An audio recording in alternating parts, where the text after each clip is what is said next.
If you want your friends to actually enjoy game night, this is where you need to start. Hey gamer friends, I'm Danielle. And I'm Josiah, and we are ready to roll.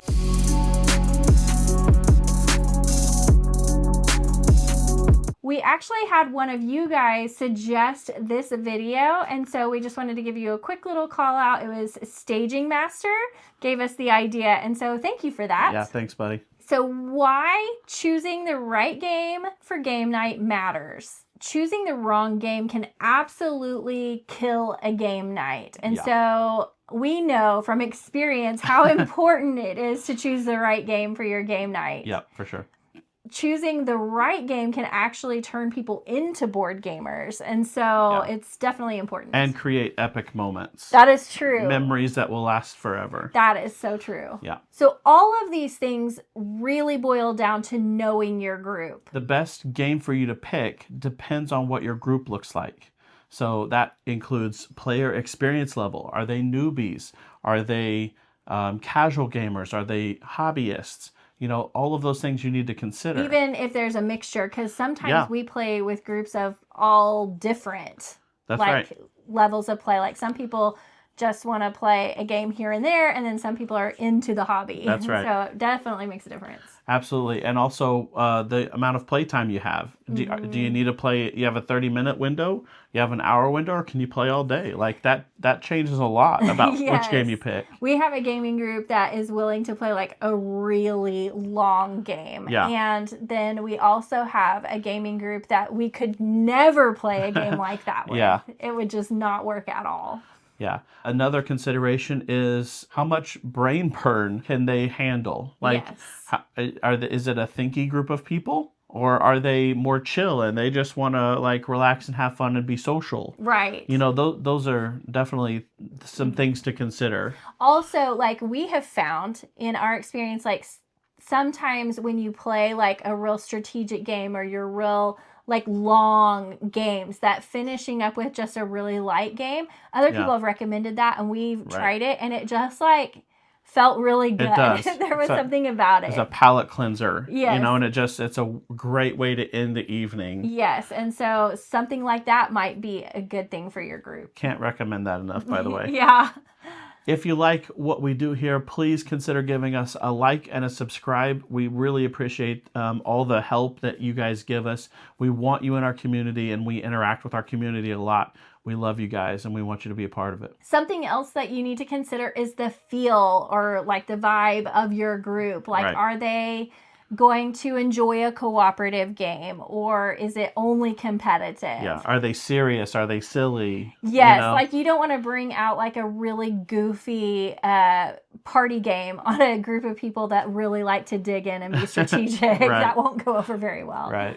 Next is the size of your group. That's going to make a huge difference. There are games that just don't play well at the higher player counts or the lower player counts. Yeah. You really have to get a good idea for the size of group that you're going to have.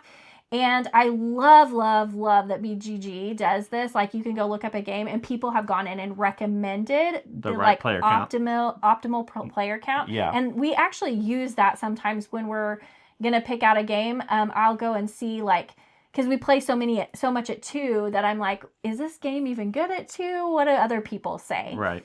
And it's very helpful. They're not always right. I mean, you know, it's just people voting. But it does give you a really good idea. Yeah, and vice versa, too. Because we only play it 2, when we have people over to play, we also want to look at, you know, maybe BGG and say, does this game play well at 4? Because we have some games that play really good at 2 that don't play well at 4. That's true. And they're way too long at 4 or something like that. Yeah, so just things to consider. And then you'll want to kind of look at how consistent is your group. Because if you're meeting on a pretty regular basis, I feel like, well, one, you're going to know your group better. Right. But also, it might lend itself to experimenting a little bit more. Absolutely. Because if you have a group that you're meeting with all the time, if you have a bad game night experience, it's not going to be the end of the world, you know?